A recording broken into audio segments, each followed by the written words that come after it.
Record them.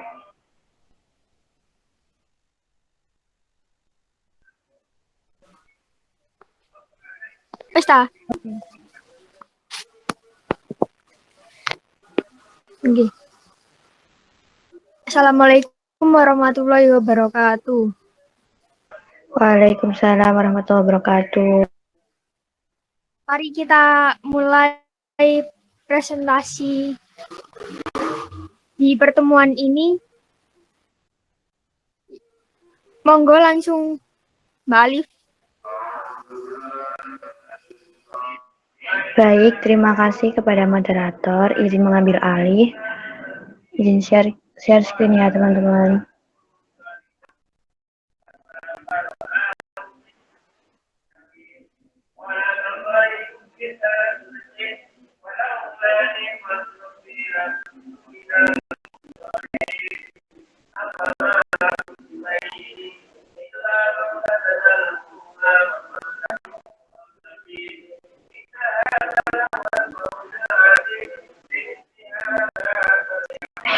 Baik, Assalamualaikum warahmatullahi wabarakatuh. Shalom, Om Swastiastu, Namo Buddhaya, salam kebajikan, salam sejahtera bagi kita semua. Sebelumnya, perkenalkan, nama saya Alif Syahrani dengan NIM 220413444078 dari S1 Pendidikan IPS kelas 2022A. Di sini saya akan menjelaskan atau mempresentasikan tentang penegakan hukum dan hak asasi manusia. Penegakan hukum. Penegakan hukum adalah proses dilakukannya upaya tegaknya atau berfungsinya norma-norma hukum secara nyata sebagai pedoman pelaku dalam lalu lintas atau hubungan-hubungan hukum dalam kehidupan bermasyarakat dan bernegara. Kunci utama penegakan hukum di Indonesia adalah kejujuran, kecerdasan, keberanian mutlak yang dimiliki oleh aparat negara.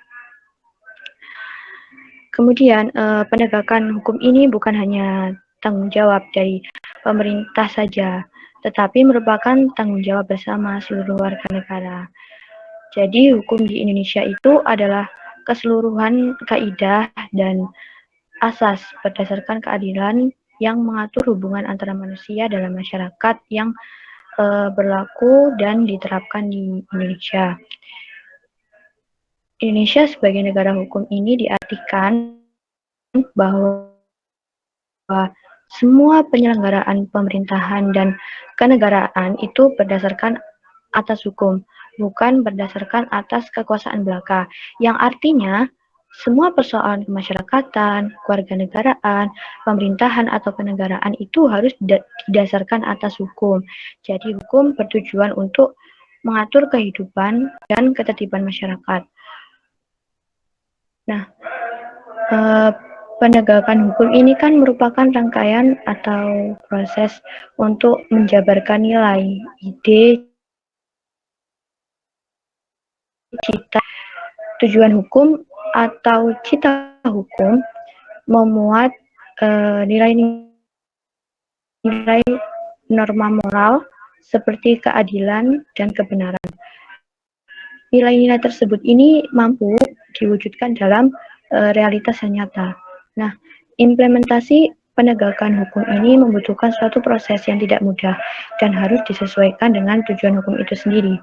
Penegakan hukum sebagai suatu proses pada hakikatnya merupakan penerapan diskresi yang menyangkut membuat keputusan yang tidak secara ketat diatur oleh kaidah hukum, akan tetapi mempunyai unsur penilaian pribadi.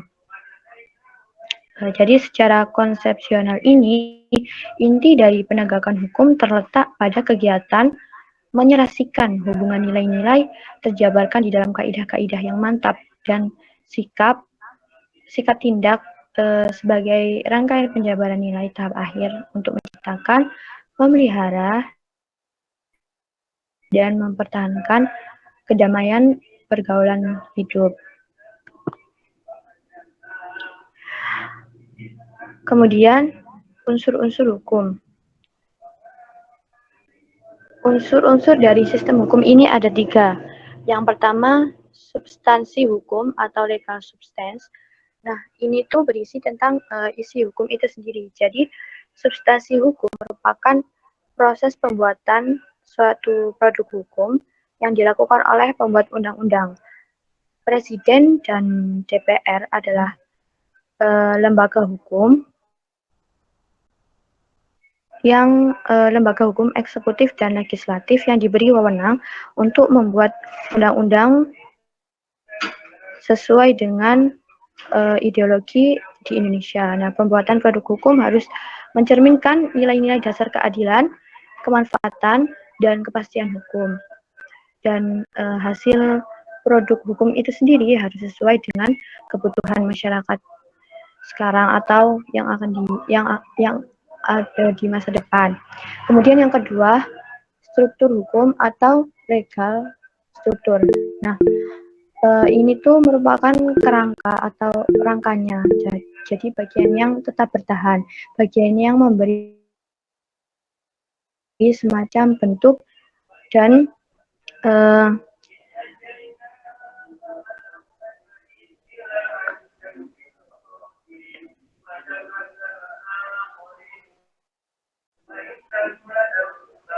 bentuk dan batasan secara keseluruhan. Struktur hukum di Indonesia itu terdiri dari lembaga negara penegak hukum, antara lain yakni pengadilan, kejaksaan, kepolisian, advokat, dan lembaga penegak hukum yang secara khusus diatur oleh undang-undang seperti KPK. Semua lembaga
maaf teman-teman, tadi ada kendala.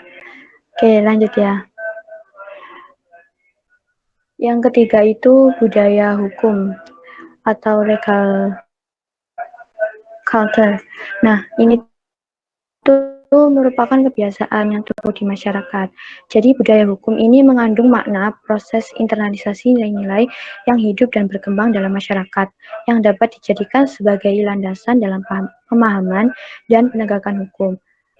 Budaya hukum ini dibedakan menjadi dua, yaitu internal dan eksternal. Internal budaya hukum ini berada pada struktur hukum atau aparat penegak hukum itu sendiri. Sedangkan eksternal budaya hukum ini berada pada masyarakat hukum. Nah, semua sistem hukum itu tidak dapat berdiri sendiri. Semua unsur substansi hukum, struktur hukum, dan budaya hukum tersebut merupakan satu kesatuan.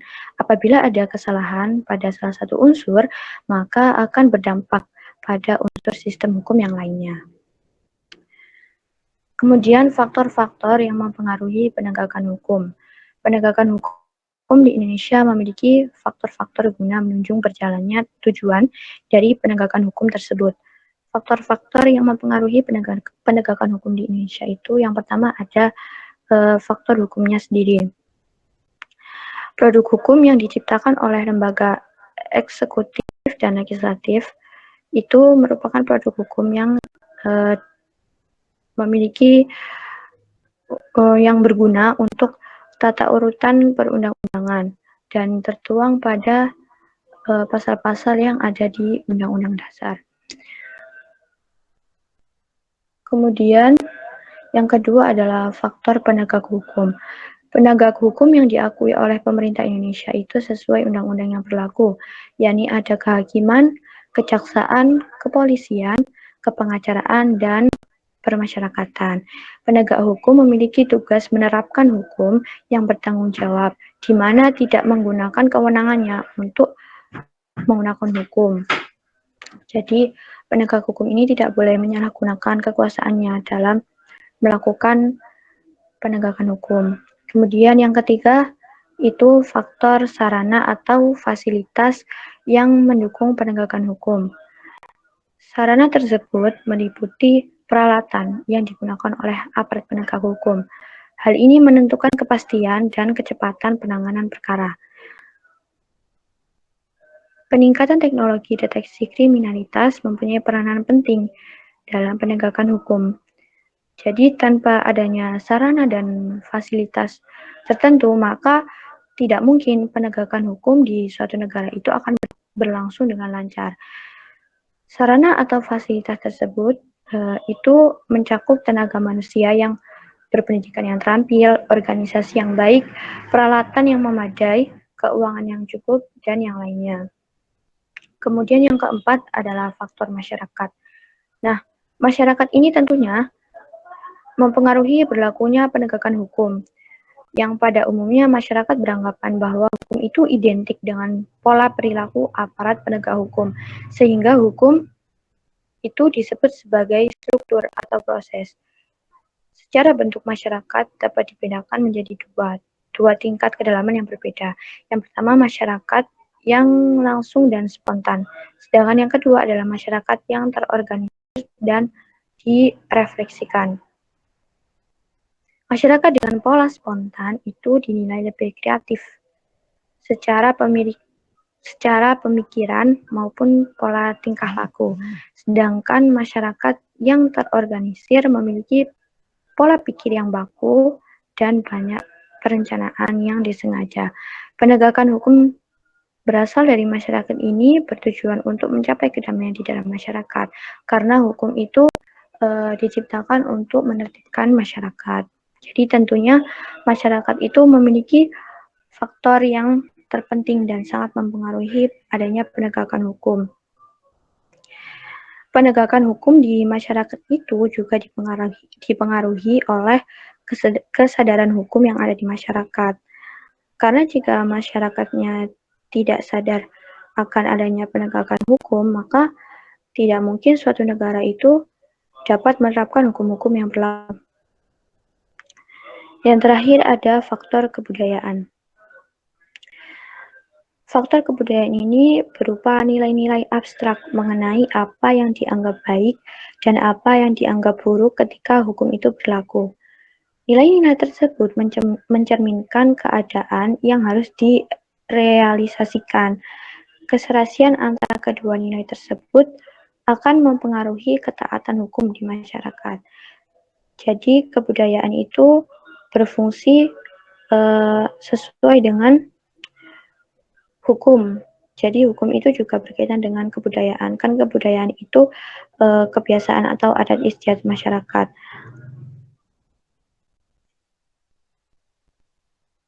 Kemudian tindakan penegakan hukum. Bentuk upaya penanggulangan tindakan pidana itu dikenal dengan tindakan preventif dan represif. Yang pertama, tindakan preventif itu adalah upaya humanis yang dilakukan sebelum terjadinya tindak pidana.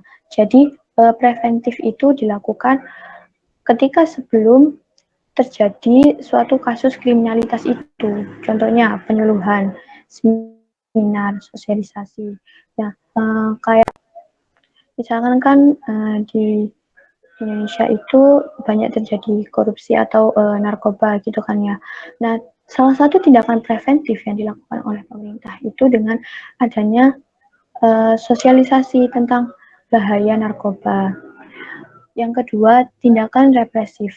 Tindakan represif adalah penindakan setelah kejadian tindak pidana sesuai hukum positif. Nah, misalkan itu pemberian sanksi. Jadi ketika ada orang yang menggunakan narkoba, maka bentuk tindakan represifnya itu adalah mereka dikenai sanksi hukum atau didenda secara hukum gitu. Kemudian pengertian hak asasi manusia. Hak asasi manusia adalah sebuah konsep hukum dan normatif yang menyatakan bahwa manusia memiliki hak yang melekat pada dirinya karena ia adalah seorang manusia. Hak asasi ini berlaku kapan saja, di mana saja, dan kepada siapa saja, sehingga sifatnya universal. Jadi singkatnya, HAM adalah hak dasar yang melekat pada diri setiap manusia. Sering diartikan bahwa HAM ini merupakan kebebasan tanpa batas. Nah, hak asasi manusia ini bersifat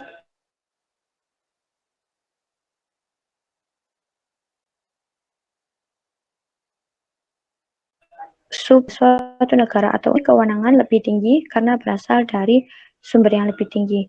Disebutkan bahwa hak asasi manusia ini memiliki hak yang tertinggi karena hak asasi manusia ini melekat pada eksistensi manusia yang bersifat universal, merata, dan tidak dapat dialihkan. Contohnya itu antara lain hak atas hidup, kebebasan, dan keamanan. Kemudian sejarah perkembangan hak asasi manusia. Perkembangan hak asasi manusia dimulai sejak abad ke-13 yang dilakukan oleh bangsa Inggris sejak tahun 1215 dengan ditandatanganinya Magna Carta oleh Raja John Lackland. Kemudian setelah adanya Magna Carta ini, perkembangan selanjutnya itu semakin pesat sampai pada terjadinya Revolusi Prancis hingga Perang Dunia I dan II. HAM mengalami perkembangan yang signifikan dengan adanya Piagam PBB yang menjadi dasar penyusunan hak asasi manusia secara internasional. International Bill of Human Rights merupakan deklarasi universal HAM.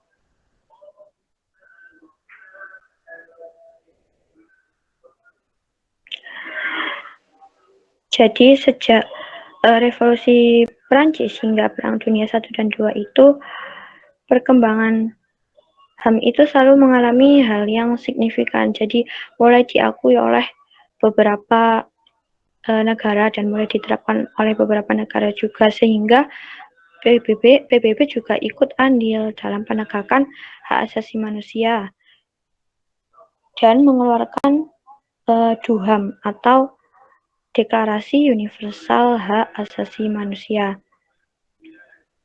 DUHAM ini merupakan pemicu terbentuknya penegakan HAM baik oleh negara ataupun organisasi internasional dalam mengembangkan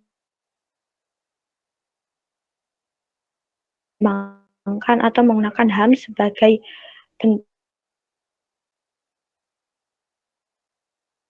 hukum dan menikmati hak yang melekat padanya. Seseorang mempunyai kewajiban untuk mengerjakan atau melakukan sesuatu dengan sebaik-baiknya, dan ia pun berhak untuk mendapatkan hasil yang seimbang dari apa yang diperbuat atau dilakukannya. Jadi, inti dari suatu kewajiban itu adalah adanya keharusan. Jadi yang dimaksud dengan kewajiban adalah keharusan untuk melakukan, memenuhi, atau berbuat terhadap hal-hal yang diberikan kepadanya. Contohnya kita wajib membayar pajak, yang artinya kita harus melaksanakan pembayaran tersebut. Sedangkan hak itu sebuah kepentingan yang tentunya dilindungi oleh hukum.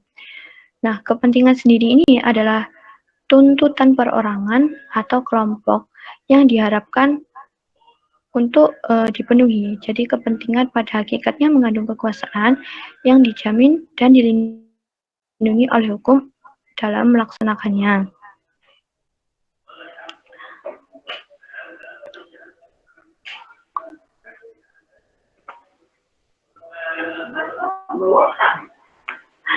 Tanggung jawab negara dalam kewajiban hak asasi manusia. Yang pertama, setiap orang wajib menghormati HAM orang lain dalam tertib kehidupan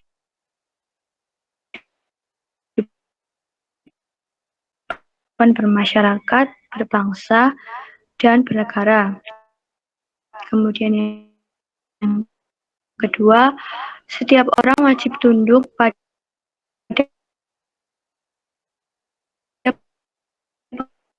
pembatasan yang diterapkan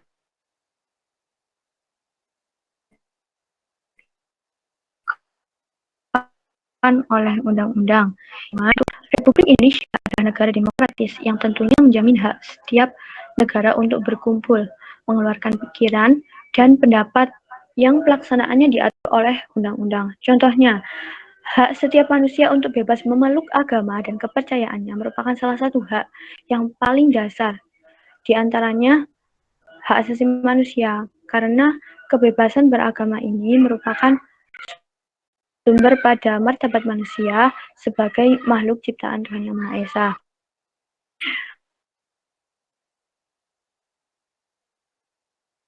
Keberadaan makhluk sebagai makhluk Tuhan mati dijunjung tinggi dan dilindungi oleh negara hukum, pemerintahan, dan setiap negara demi kehormatan serta perlindungan harkat dan martabat manusia. Nah, pelaksanaan hak asasi manusia di Indonesia ini tentunya dilindungi oleh Undang-Undang Dasar Negara Republik Indonesia yang setiap warga negara memiliki hak yang sama untuk memeluk agama yang diyakininya terdapat pada pasal 29 ayat 2.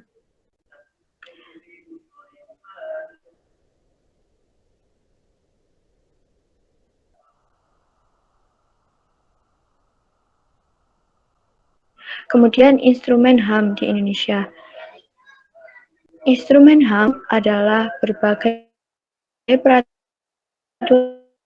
perundang-undangan yang berisikan ketentuan-ketentuan jaminan HAM sebagai alat Indonesia. Pada tahun 1945, Batang Tubuh pasal 28, 28A sampai J dan berbagai macam isi Undang-Undang Republik Indonesia.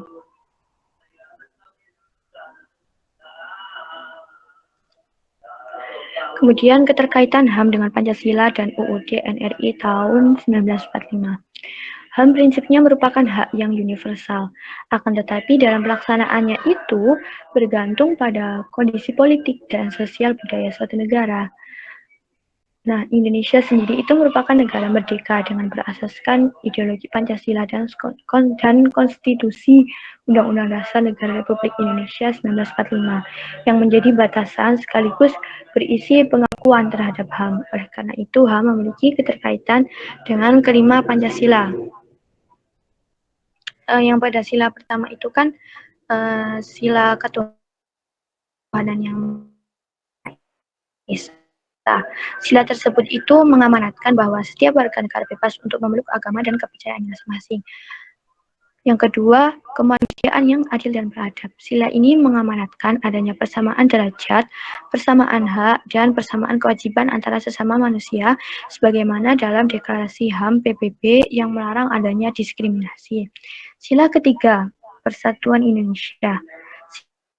Sila ini mengamanatkan adanya unsur pemersatu di antara warga negara dengan semangat rela berkorban dan menempatkan kemenangan. Sila keempat, kerakyatan yang dipimpin oleh hikmat, kebijaksanaan dalam permusyawaratan dan perwakilan.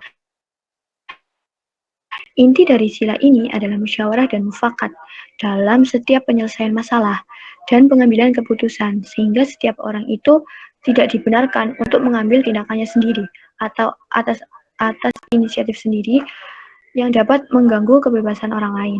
Sila kelima, keadilan sosial bagi seluruh rakyat Indonesia. Asas keadilan dalam HAM tercermin dalam sila ini, di mana keadilan di sini itu ditujukan bagi kepentingan umum, tidak ada pembedaan atas hak-hak mereka atau tidak ada diskriminasi antar individu. Dan Undang-Undang NRI tahun 1945. Ketentuan yang berkaitan dengan HAM itu yang terdapat pada UUD dapat dilihat sebagai berikut. Yang pertama, negara melindungi segenap bangsa Indonesia dan seluruh tumpah darah Indonesia. Dengan demikian, perlindungan itu diberikan kepada seluruh bangsa dan tumpah darah Indonesia, tidak hanya terbatas atau berdasarkan kepentingan kelompok atau warga negara tertentu saja. Kedua, memajukan kesejahteraan umum.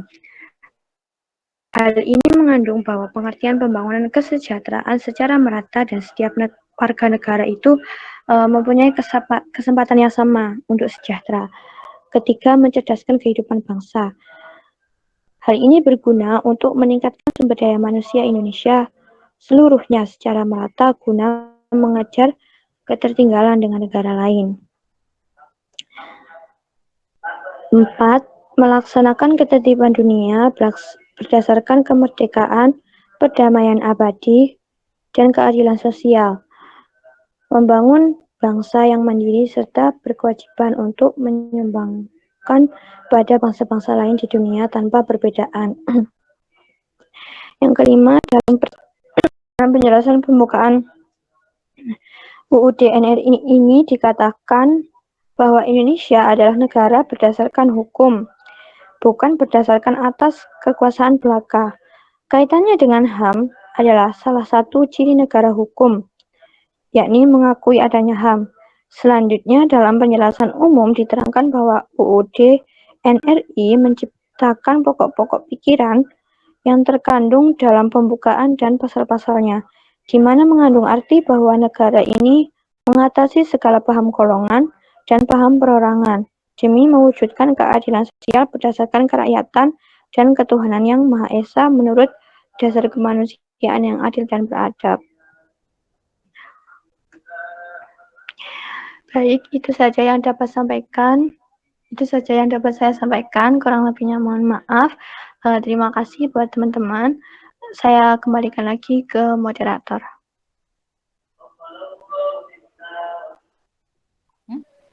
Ada pertanyaan?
Baik, izin menjawab. Pertanyaannya kan, apakah mungkin menciptakan suatu sistem hukum yang sama di seluruh dunia? Kalau sistem hukum yang sama di seluruh dunia itu tidak memungkinkan, karena hukum yang ada di setiap negara itu tentunya berbeda-beda, karena hal tersebut berkaitan dengan ideologi yang dianut oleh negara masing-masing. Namun secara harfiah, hukum itu merupakan hak dasar yang dimiliki setiap manusia, dan tentunya itu semua memiliki hak yang sama. Seperti pada kasus pelanggaran HAM yang ada di Myanmar, itu kan terjadi dugaan pelanggaran HAM terhadap suku Rohingya yang telah menjadi perhatian dunia di dunia internasional. Nah, suku Rohingya ini telah tinggal beberapa generasi di bagian wilayah Myanmar dan tidak diakui kewarganegaraannya oleh pemerintah Myanmar. Kemudian tadi kan Mbak Amel bertanya bahwa apakah secara hukum itu HAM bisa diterapkan secara konsisten dan efektif untuk melindungi hak asasi manusia tanpa mengorbankan kedaulatan nasional dan kebebasan masyarakat. Itu sangat mungkin karena HAM ini sangat dijunjung tinggi oleh setiap negara dan diatur di seluruh dunia. Kemudian dalam konsistensinya penegakan hukum itu tentunya diatur dalam sebuah konstitusi sehingga setidak-tidaknya dalam suatu negara itu tidak dapat dipijak oleh pelaku pelanggaran HAM karena hukum itu dapat mengadilinya karena telah melanggar konstitusi yang melindungi HAM setiap orang tersebut. Nah, dalam kasus Myanmar tadi, di suku Rohingya kan mengalami ketidakadilan. Bahkan selain itu terjadi pula beberapa gelombang kekerasan yang diindikasikan bertujuan untuk menghilangkan identitas Rohingya sebagai salah satu suku yang ada di Myanmar. Sebagai sebuah negara yang berdaulat itu Myanmar memiliki kewajiban untuk memberikan perlindungan hukum terhadap warga negaranya. Penyelesaian kasus dugaan pelanggaran HAM terhadap warga Rohingya harus segera ditempuh oleh pemerintah Myanmar guna mengembalikan kehormatan dan perlindungan terhadap hak asasi manusia. Namun jika Myanmar tidak melakukan langkah-langkah yang efektif, maka mekanisme hukum internasional ini turun tangan karena merupakan alternatif yang harus ditempuh untuk memberikan perlindungan terhadap HAM bagi suku Rohingya. Jadi singkatnya, hak asasi manusia itu sangat dijunjung tinggi dan bahkan PBB ini juga memiliki andil dalam penegakan HAM di seluruh dunia.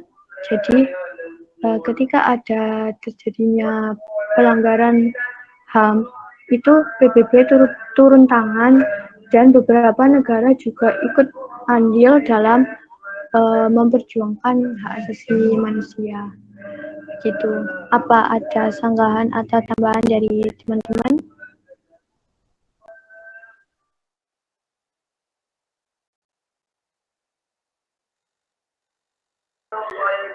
Oke.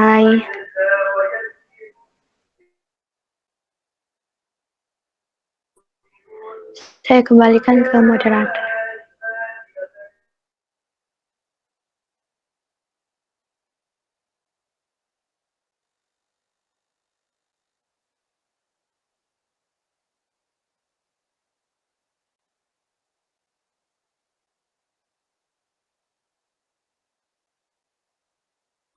Untuk pertanyaan selanjutnya sudah ada di kolom chat.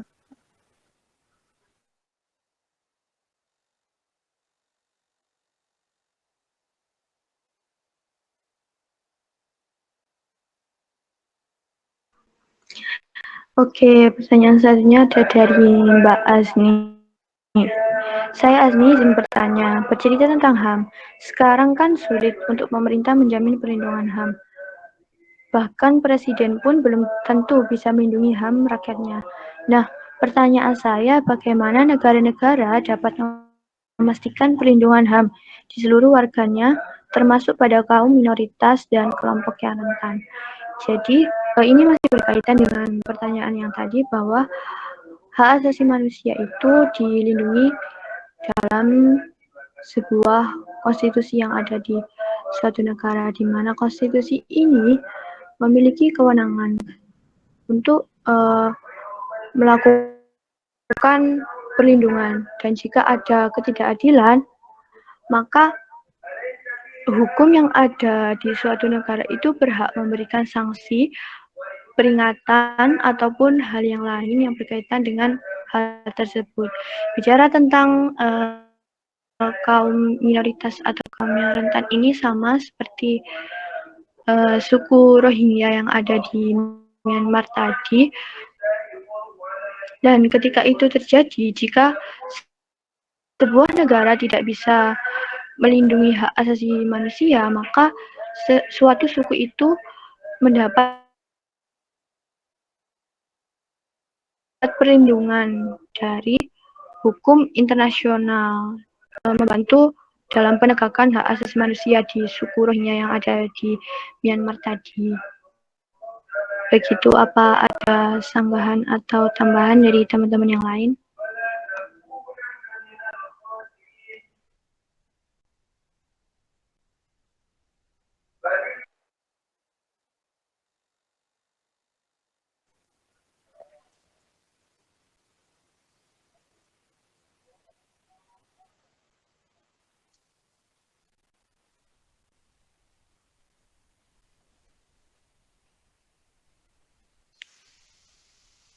Baik, kalau tidak ada,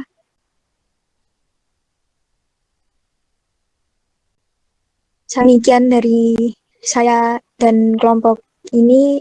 Assalamualaikum warahmatullahi wabarakatuh. Waalaikumsalam Assalamualaikum warahmatullahi wabarakatuh. semua.